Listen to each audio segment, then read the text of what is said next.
இருக்கிற யோகங்கள்லேயே ரொம்ப சிறப்பான யோகம் அப்படின்னு பார்த்திங்கன்னா ஜோதிட ஞானிகள் சொல்வது என்ன அப்படின்னா தர்ம கர்மாதிபதி யோகம்.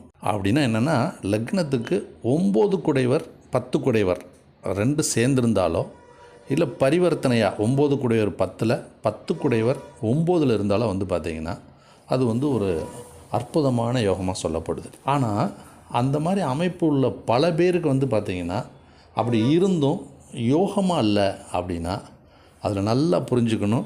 வீடு பரிமாற்றம், அந்த வீட்டில் உள்ளவர் இந்த வீட்டுக்கு வந்திருக்காரு, இந்த வீட்டுக்கு உள்ளவர் அந்த வீட்டுக்கு போயிருக்கார். அப்போ பார்த்திங்கன்னா இதில் கவனமாக அது எந்த கிரகங்கள் அப்படின்னு பார்த்துட்டு அதுக்கான விஷயங்களை நீங்கள் கரெக்டாக ஃபாலோ பண்ணி அதை வலிமைப்படுத்தினீங்கன்னா ரொம்ப சக்ஸஸ்ஃபுல்லாக இருக்கும். இதில் பார்த்திங்கன்னா ஒரு கிரகத்தை டீஆக்டிவேட் பண்ணணும், ஒரு கிரகத்தை ஆக்டிவேட் பண்ணணும். அப்போ ராஜயோகம் பெறலாம்.